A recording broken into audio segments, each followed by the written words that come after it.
Hello and welcome students. So in this video we are going to cover IGNOU assignment solutions MEG 14 contemporary Indian literature in English translation.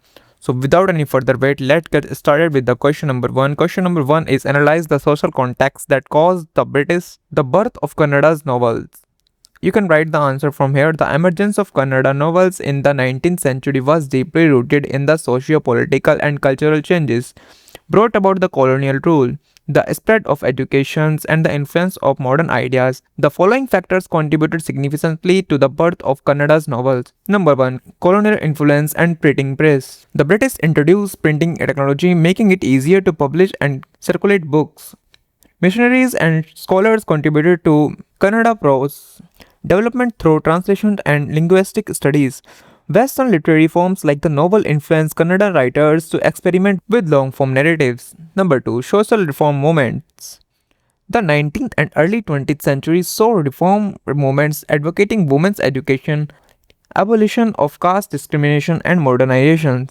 Writers used novels to discuss social evils like child marriage, untouchability, and widow remarriage. For example, Basaviraj Kattimani and M.S. Puttana addresses social issues in their work. Number 3. Nationalist movement and identity formation. The rise of Indian nationalism influenced Kannada literature, leading to themes of freedom, struggles, and self-rule. Novels become a mean to express regional pride, cultural heritage, and linguistic identity. Writers like Keumpa and K. Shivaram Karnad contributed to nationalist narratives. Number 4. Influence of folklore and indigenous tradition. Kannada novels often integrated folk tales, oral tradition, and epics into their structure. This helped preserve traditional storytelling while adopting modern literature techniques. For example, Masti Venkatesha Iyer work reflected a blend of folklore and contemporary realism and social consequences. Early Kannada novels moved away from idealism to depict real-life struggles of common people. The themes revolved around agrarian life, feudal operations, caste struggles, and urbanizations. For example, Chikkavera Rajendra by Masti Venkatesha Iyer portrayed historical and social realities. So the conclusion here, the British of Kannada novels was a response to the social political changes of the time, influenced by colonial modernity, nationalism, and indigenous tradition. Kannada writers craved a unique space for themselves in the Indian literature. The genre evolved as a platform for both entertainment and social critique, helping shape modern Kannada identity. Now move to the question number second. Question number second is write an essay on partition novels in Hindi. You can write the answer from here. The partition of India in 1947 was one of the most tragic and defining events in the South Asia history. The large-scale communal violence, displacement, and trauma that followed deeply impacted literature, especially Hindi novels. Many writers captured the horrors of partition, focusing on human suffering, loss, and resilience. Let's discuss the themes in the partition novel.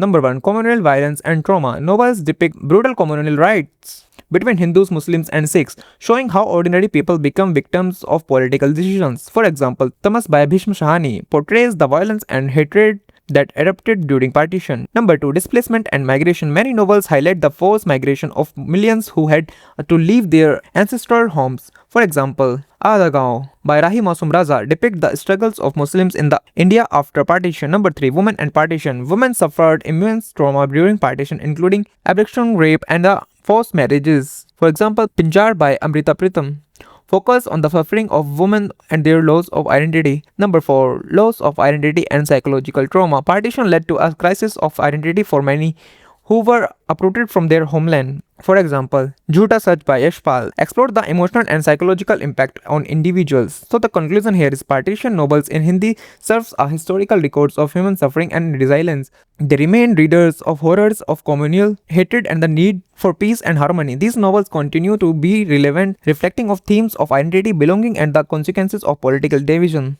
Question number 3. Write a note on the growth of contemporary Indian theatre. Contemporary Indian theatres has evolved significantly from its traditional roots, embracing modern themes, experimental forms, and diverse influence. The growth of theatres in the India can be understood through various aspects. Number 1. Influence of traditional and folk theatres. Indian theatre has drawn inspiration from classical forms like Sanskrit drama, Natya Shastra, and folk traditions such as Jatra, Notanki, Yakshagana, and Tamas. These influences are evident in modern production that blend traditional storytelling with contemporary themes. Number 2. Colonial and post-colonial influence. The British rule introduces Western theatrical techniques leading to a fusion of Indian themes with Western realism. The post-independence period saw an effort to rediscover indigenous theatrical forms and break away from colonial influence. Number 3. Emergence of regional theatre.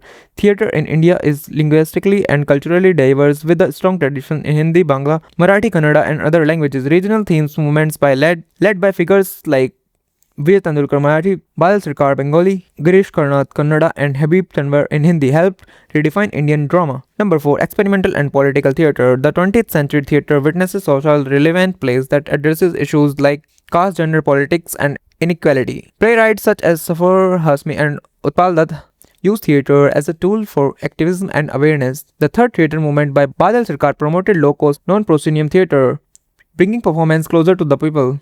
Number 5. Urban and alternative theatre. Cities like Mumbai, Delhi, and Kolkata have vibrant theatre scenes with experimental productions. Alternative theatres, spaces such as street plays and minimalist performance have gained popularity. Institutions like National School of Drama (NSD) have played a crucial role in shaping contemporary theatre. Number 6. Influence of globalization and digital media. Modern Indian theatre is influenced by global trends, incorporating multimedia, digital projections, and interactive performance.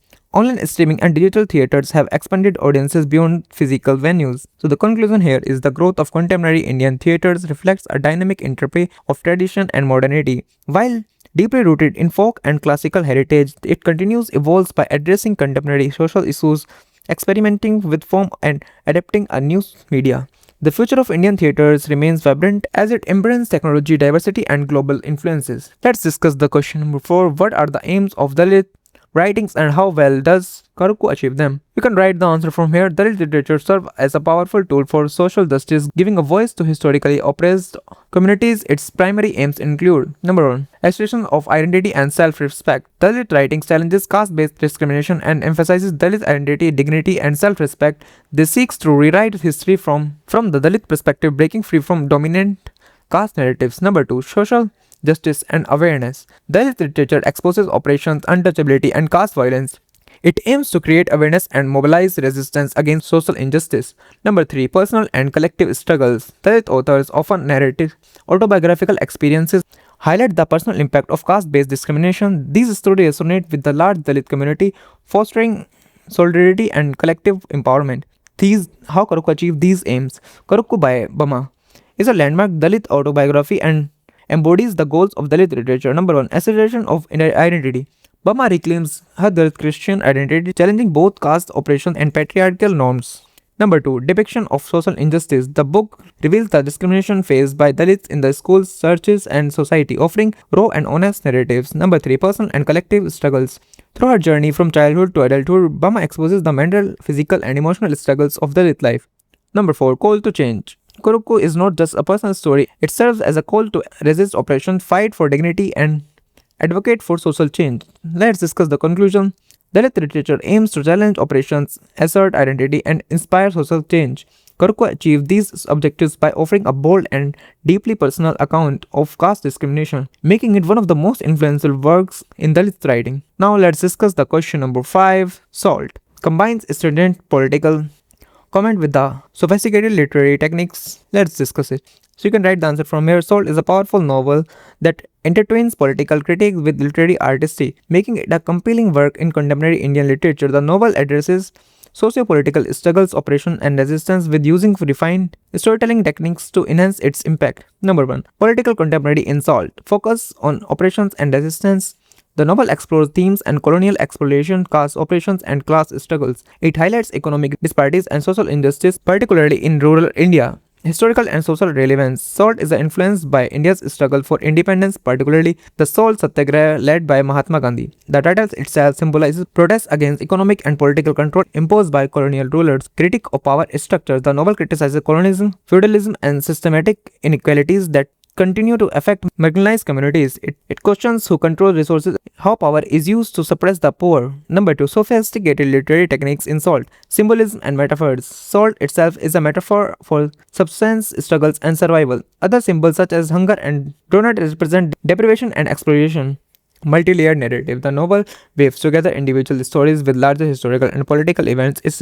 It presents a rich tapestry of characters whose life reflects the broader social struggles. Realistic and advocating language. The writing style is poetic yet sharp, effectively portraying suffering and resilience. The use of regional dialects and folk traditions adds authenticity to the storytelling, characters' depth, and psychological insights. The novel delves into the emotional and psychological trauma of those oppressed. It explores how individuals respond to adversity, some with submission, others with defiance.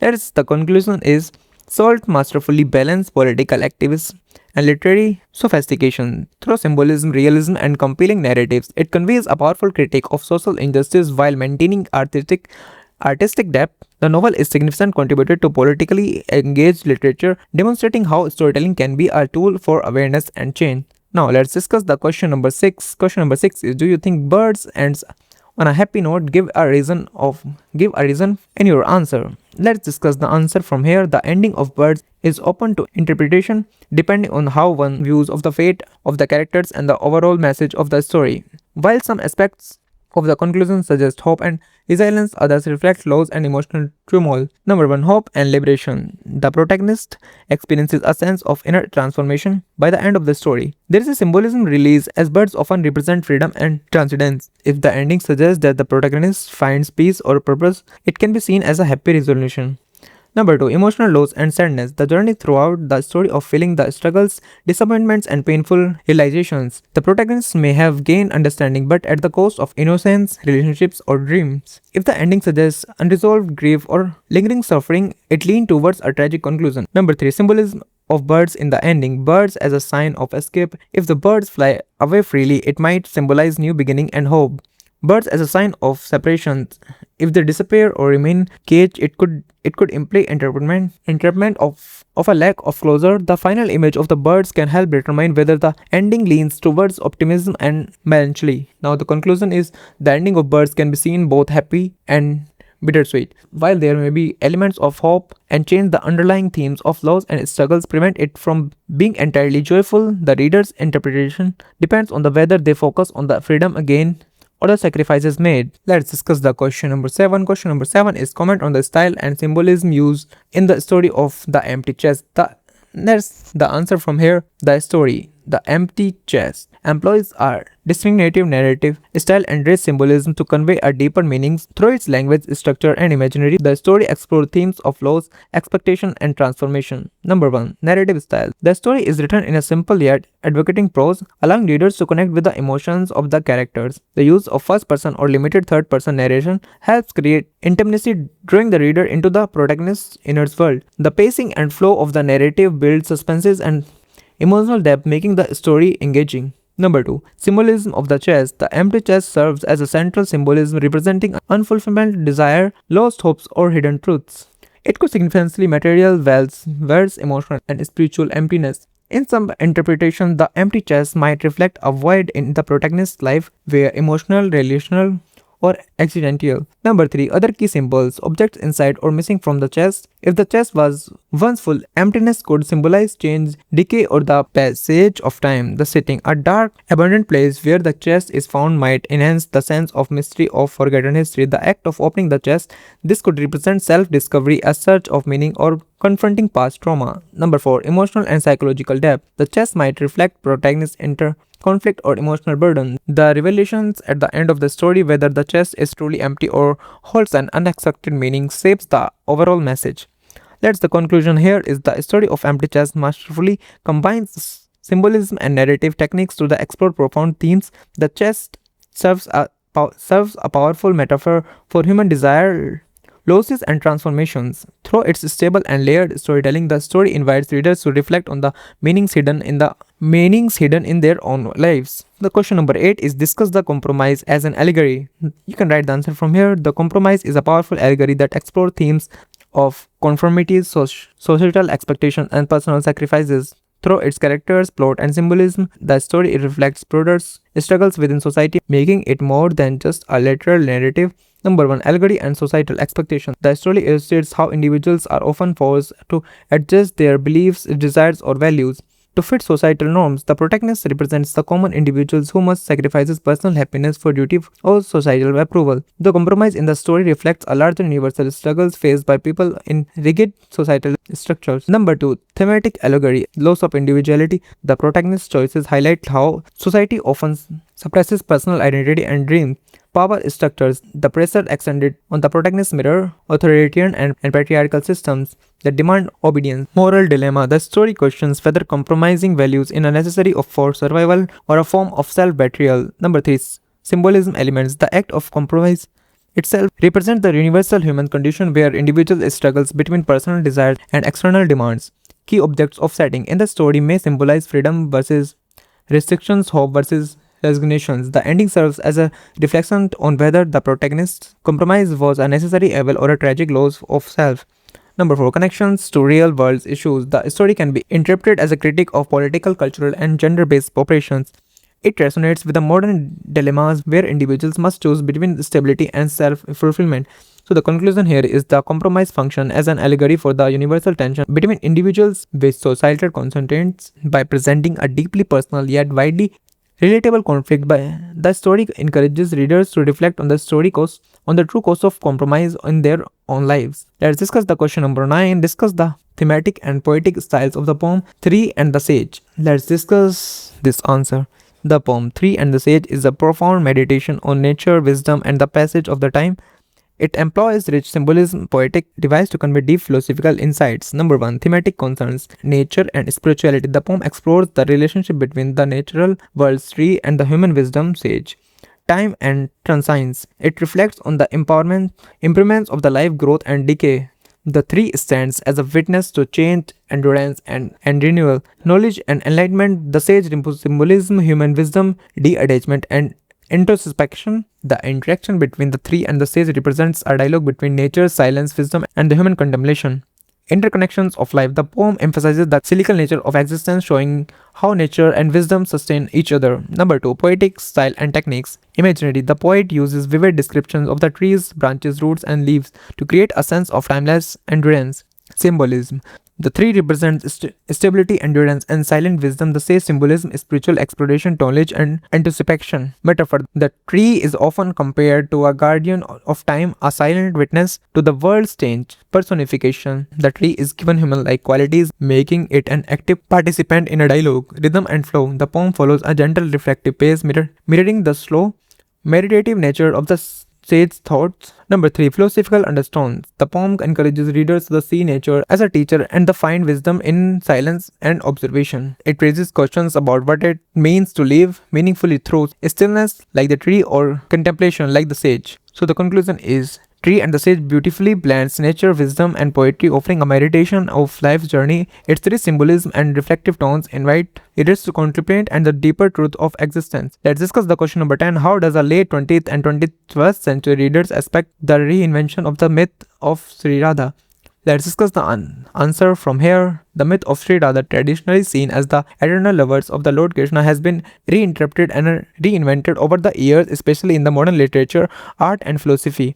A late 20th or 21st century readers engages the Radha's myth through new perspective, influence of feminism, existentialism, and changing the social values. Feminist perspective Radha and autonomous women's earlier narratives depicted Radha primarily in the relations to Krishna, often emphasizing the devotion and sacrifice. Modern interpretations focus on the Radha individuality, passions, and agency, portraying her as a woman who makes independent choices. Writers like Malashri Lal, Namita Gokhale have explored Radha as a symbol of female desire and empowerment. Number 2. Psychological and existential themes. Contemporary readers view Radha as a more than a romantic figure. She represents longing, separation, and fulfilled love. The theme of Viraha, separation, is often linked to spiritual yearning and existential quest. In modern relatings, Radha's love for Krishna is sometimes seen as a metaphor for human struggles and destiny and self-discovery. Number 3. Symbolism and eternal love in a popular culture. Radha's myth has been adapted in films, music, and literature, showing her as the ultimate lover. Songs and portray in Bollywood and contemporary Indian literature emphasizes Radha's timeless love, making her relatable and modern audiences. The Bhakti movement's influences continues, but modern interpretation often highlights Radha's emotions and conflicts. Number 4. Radha in postmodern literature and art. Many postmodern and contemporary writers explore Radha beyond the religious framework. Works by Poetics and Jayadeva's Gita Govinda still inspire modern poetry where Radha represents divine love, also human longing and separations. Some retellings challenges the tradition, idealize devotions, and instead explore Radha's story through realistic, emotional, and even rebellious lenses. Conclusion here is a late 20th or 21st century reader expects Radha's myth as a dynamic and evolving narrative where, while she remains as a symbol of divine love, contemporary interpretation celebrate her independence, emotional depth, and existential struggles. The reinvention of Radha reflects changing perceptions of love, devotion, and individuality in the modern society. So the all questions ends here. In this video, we covered the MEG 14 contemporary Indian literature and in English translation. We have covered all the answers from the IGNOU assignments of 2025. On what topic you need the next video, let me know in the comments below and I'll try to create next video very soon. So I'll see you in the next video. Take care. Bye bye.